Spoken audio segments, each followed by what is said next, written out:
Hello, little sweaty betties. Yes, my ears are out today. Hey, girl. Say hey back. Hey.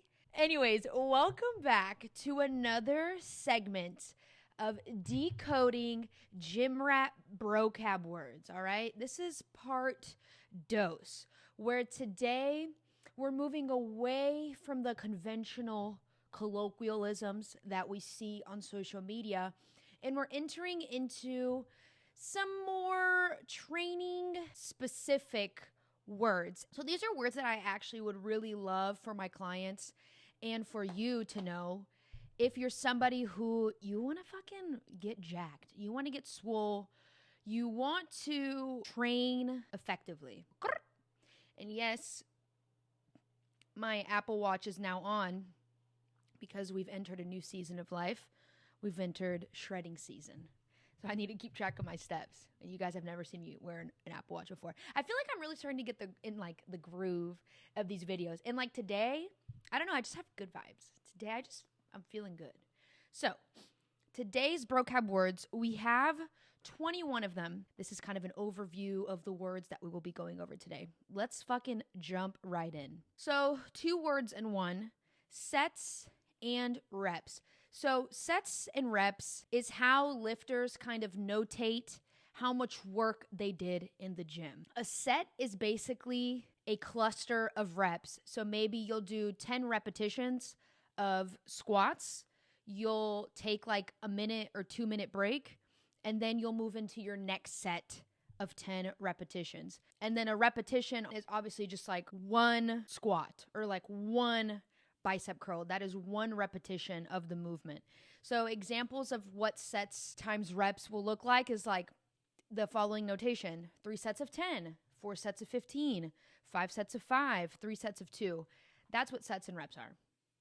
I feel like when you're explaining very basic concepts, sometimes it's harder to explain like very basic concepts than it is to explain a bigger concept. Moving on, progressive overload. So now that you know what sets and reps are, you're going to be able to plot your sets and reps on a table so that every week you can ensure that you are doing more than last week. Progressive overload is basically like the single most important thing to building muscle. You want to train really hard, you want to train close to failure, and then you want to make sure that every week you're beating what you did last week. There are many different ways to execute progressive overload. You can do it by going up in reps, going up in sets, going up in weights, going up in time under tension. And what that means is basically instead of squatting like really fast, maybe you squat really slow and you do like a 3-second count. You go down in 3 seconds and then you come up in 3 seconds. Maybe you can do the same number of reps as last week, but you're doing it more slowly and more controlled. So you're increasing time under tension. Does that make sense? And then also your form can improve. Maybe you didn't go up in reps this week, but your form improved compared to last week. And I wanted to include, this is actually a snippet of my own training. I've been training pendulum squats lately. You can see that in that first week, I did 10 reps with 20 pounds for my first set. The following week, I decided to go up in weight and down in reps. So I did 6 reps with 25 pounds. The following week, I did 8 reps, and then I had a deload. And then the following week, I came back and I did 10 reps. So you can see how you can also like undulate going up in weight and going up in reps and going up in sets. So that's progressive overload. Next term that we're going to be talking about is called a cluster set. So the first time that I heard the word cluster set, I was actually watching a Meg Squats video, and she was just explaining how sometimes you can program a single set to include like a little pause, like a little like 5 to 30 second break in the middle of the set, and then you continue the set and you finish it. I've never really used cluster sets until I got super interested in fucking going ham in the gym. It's a nice intensity technique, in my opinion, because like if you can do 5 straight reps, so like no resting, with the same tempo you do 5, and then you notice that on that 5th one, you're really close to failure, you can like stop, like take 3 to 5 deep breaths and then go back in. So in the example that I'm including here, You could do a cluster set of 5 reps, pause for a little bit, do 3 reps. This is actually what I do with pendulum squats. That's why it says 30 pounds, because I can't go that heavy in pendulum squats yet. And then, or you can do it like do 5 in a row and then take it like 1 rep at a time. 1, take 2 deep breaths, another one, take 2 deep breaths, another one. It's just like an intensity technique for you to keep going and keep milking out reps, even if it's not a straight set. That's how I've been doing cluster sets. I've really been enjoying them for my main primary strength lift, which we will actually go over what a main lift is later down the line. Next, for the next couple vocab words, we're going to be looking at pictures of equipment. I feel like as a noob, it can be really daunting to walk into a gym and not know what the fuck anything is. So let's go over the 3 basic bells. You got the dumbbell, the barbell, and the kettlebell. As the pictures are showing you, the dumbbell is that little thing that you hold in your hand. The barbell is that big bar that you see people doing deadlifts. You see people putting on their backs to do back squats. And then you have the kettlebell. People in CrossFit love to do kettlebells. If you've ever seen people do like kettlebell swings, you can use them for goblet squats. But these are kind of the primary free weight options you have of training. Whenever I get like a new client, the first thing I do is I get them really comfortable using dumbbells. And then maybe we will graduate and start using the barbell. But yeah, it's really important to have a good mix of both free weight and machine movements in your training, because free weight movements help you just like move better. Good for your joints. Good for your your general stability and what is it called? Balance. Just it's good for life. And then you can do more machine-specific movements if you're trying to grow a specific muscle. Okay? So don't be afraid of the bells. They're your friend. Next, we have weight plates. I don't know why I'm going so deep in these weight plates, but I felt it was important for y'all to know. Let's start on what side is that? Is that the right side? Let's go right to left instead of left to right. All the way on the far right, we have the generic weight plate. This is the types of plates that you will see at an LA Fitness. Just generic. They're kind of difficult to use because, like, you can't deadlift with them. That's really my main grievance. They're not great for deadlifting. Then you have bumper plates and iron plates. You'll see bumper plates at, like, a standard Crunch Fitness. You won't see them at a Planet Fitness. But at a standard Crunch Fitness, you'll see bumper plates, especially by the squat racks. And these are great because, as you can see, even though the plates are different weights, they have the same circumference. So you can use these to deadlift or you can use these to hip thrust. Bumper plates are great. Iron plates you're going to find typically at like those hardcore strength gyms, or you might find them in someone's garage, because I don't know if this is true. I'm pretty sure iron plates are like cheaper than bumper plates, and they just have this like aesthetic, badass feeling to them. Everyone jokes around that something about iron plates, even though it says it weighs the same as a bumper plate, iron plates just feel like they're heavier. It's mysterious. It's a joke, but like you should, like when you hold an iron plate, you'll see they almost feel dangerous to hold because like, what if I drop this on my foot? Bumper plates like feel a little bit more friendly. Both are great. And then finally, you have competition plates.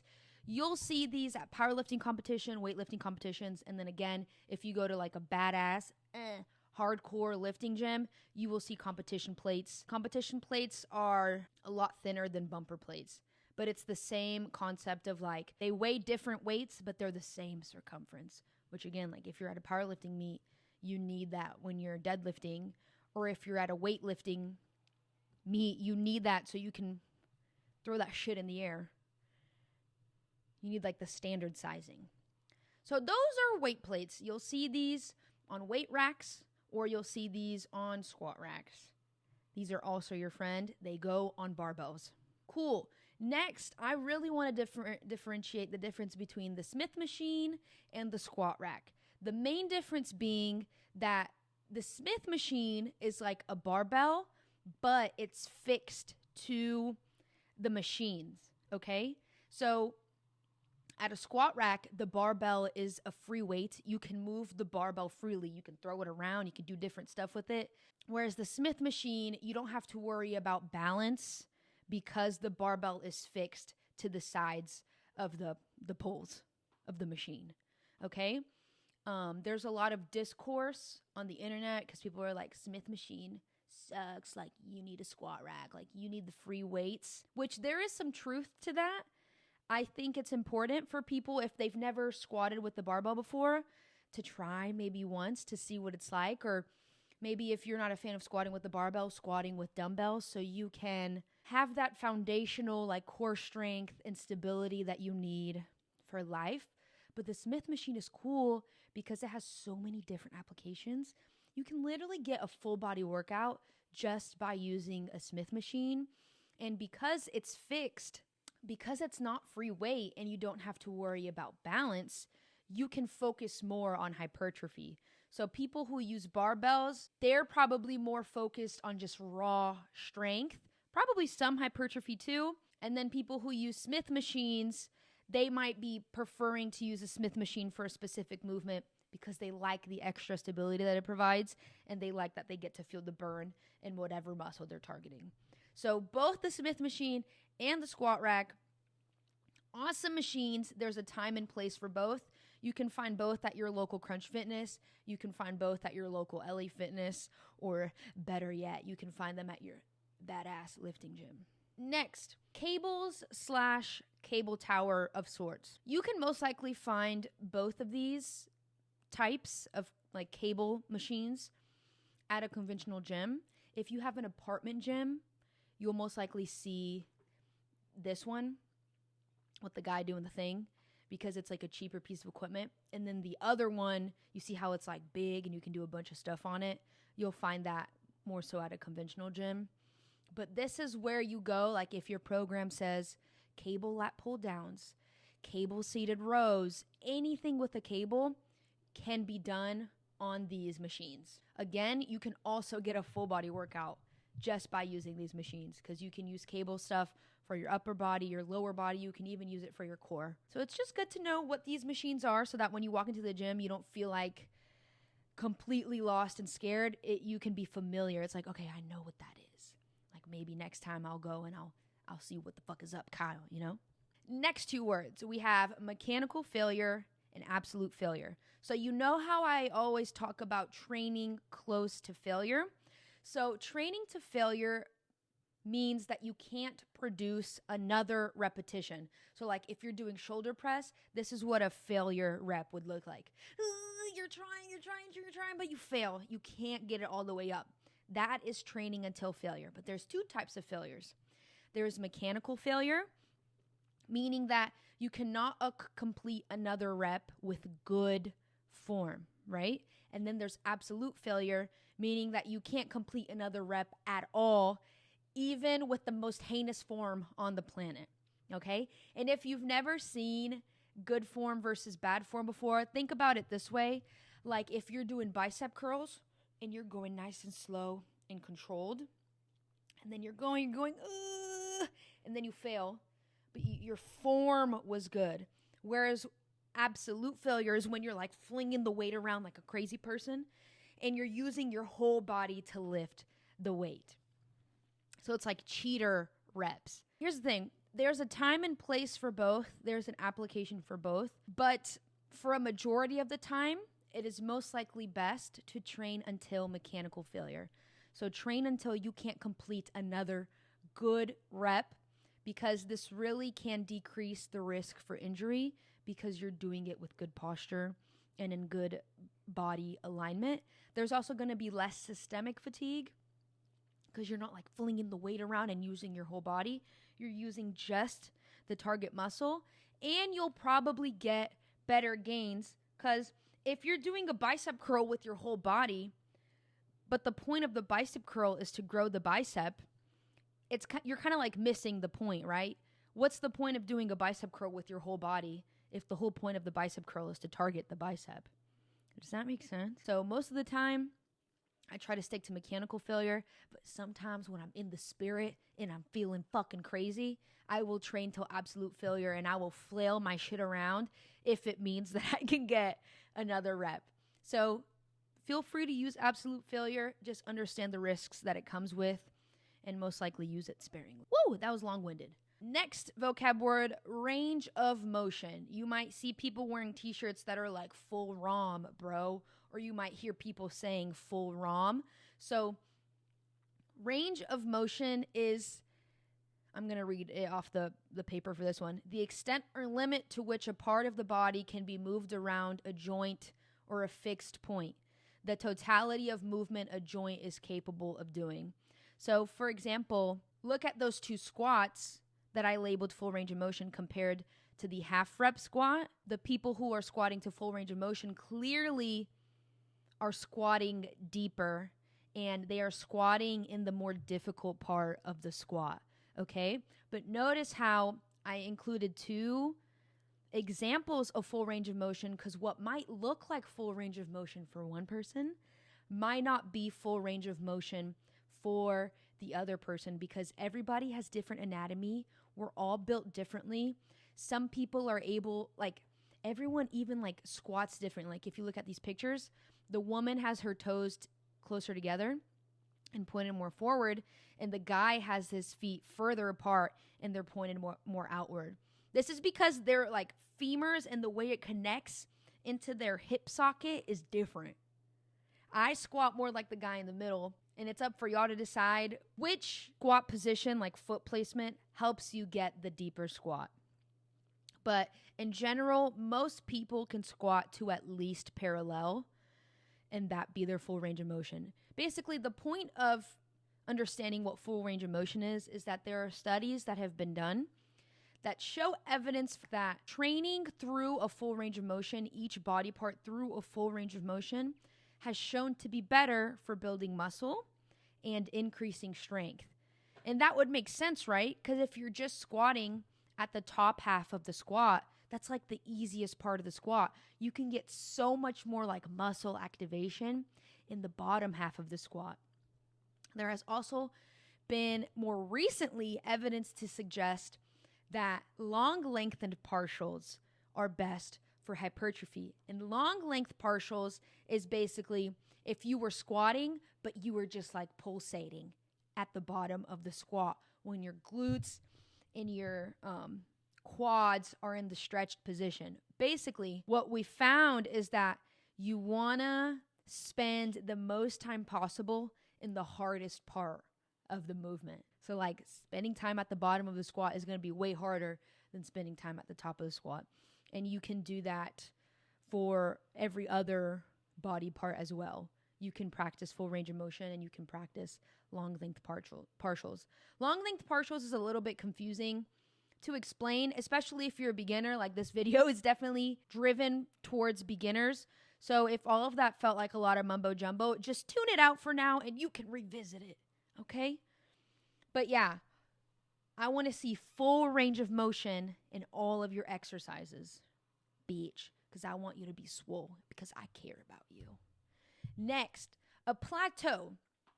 So a plateau is a word that gym rats use to basically be like, dude, I've basically stopped seeing progress. What do I do? So you can have a fat loss plateau, which is you're doing a fat loss phase, and for 2 or more weeks, your weight average per week hasn't really changed, okay? So that's an indication to us that we need to push harder. We need to lower calories further and increase activity further to keep seeing fat loss. And then you can also have a strength plateau. And a strength plateau is when you have been unsuccessful at applying progressive overload for 4 or more weeks despite sticking to the plan and going really hard. Typically, when you've reached a strength plateau, it's either time for you to train harder. You got to change something in your training and use like maybe some more advanced intensity techniques like a cluster set, a drop set, a superset, or it's time for a deload. You need to take a week off. And if you don't remember what drop set and a deload is, that was in the first video of the series. So you can now like start putting these vocab words together. But yeah, If you've hit a plateau in either fat loss or in strength training, it's time for you to change something. But just be mindful that a lot of people think that they're in a plateau, but it hasn't even been like a week. Sometimes we can get into our own heads. That's why I was very specific about including that, like, girl, you are not in a fat loss plateau if it hasn't been 2 weeks or more. Girl, you are not in a strength plateau if it hasn't been 4 weeks or more, especially for women, because women's hormones operate cyclically. And sometimes, like, you can be weak as fuck for 2 weeks just because you're PMSing and you're on your period. And then maybe for 2 weeks, you're strong as fuck. So sometimes if you're feeling super weak, you need to wait until, you know what I mean?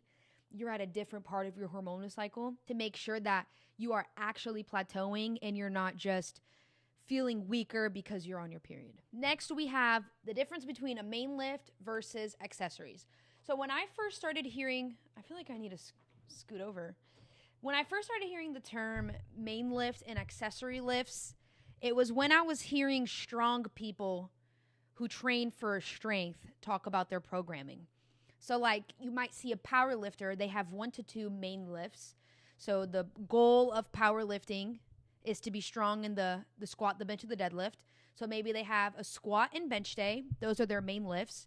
And then all of the lifts, all of the movements that come after the squat and the bench are their accessory lifts, or there are movements that are helping them either grow muscle or get stronger in a specific area to assist in the main lifts. So for example, if on the deadlift, you always lock up close to the top. Like if you struggle to finish the top of the deadlift, that's an indicator that you might need to strengthen your glutes. So maybe one of your accessory lifts is hip thrusts. Or maybe when you are benching, your sticking point is, I don't actually know what I'm talking about, but if you have a sticking point at a certain part of the bench, it might indicate that you have weak triceps. So you need to do tricep extensions to strengthen your triceps so you can have a bigger bench. So your tricep extensions will be your accessory movement. Does that make sense? But apart from powerlifters, you can be a regular Joe like me, and I like to power build. So like, for example, in my program, I'm going to show you an example. So in my current program, I have a quad day, and I like to call my pendulum squat my main lift because I don't barbell back squat, but I do use the pendulum squat machine, and I like to focus using the pendulum squat machine primarily for strength. And then I go into my accessory movements like my leg extension, the leg press, the pit shark RDL, seated calf raise, that are more of my hypertrophy, building muscle movements. And they're accessorizing my pendulum squat. Because if I have bigger quads and a bigger leg press, it'll most likely carry over to my pendulum squat. Does that make sense? So typically you'll hear power lifters use the term main lift and accessory lifts, but you'll hear regular Joes using it too. Next we have, what is the difference between a compound exercise versus an isolation exercise? So a compound exercise is something like a squat, a deadlift, a bench. And if you notice, these exercises are multi-joint exercises. So when you squat, for example, you're using your knee joint, your ankle joint, and your hip joint, okay? And then an isolation movement is a movement that is a single joint movement, like a bicep curl or a tricep extension or a ham curl or a leg extension. So these are movements where you're only moving around a singular joint. Compound exercises lend themselves really well for strength training, getting super strong. And then isolation exercises lend themselves really well for high reps and going until like burnout, like to feel the burn in the muscle, and they lend themselves really well for growing that muscle. So compound exercises, you're focusing on being strong, capable, mobile, and then isolation exercises, you're focusing on feeling the burn, growing that muscle. Next, what is the difference between the concentric and the eccentric part of a movement? I will often talk to my clients and be like, slow down the eccentric part of the movement. So the concentric part of the movement is the shortening of the movement, and the eccentric part of the movement is the lengthening part of the movement. So for example, in the squat, the concentric part is when you're standing up, and the eccentric part is when you're sinking down into the bottom of the squat. The eccentric part is like loading up the movement. You're stretching the muscle, you're stretching the rubber band.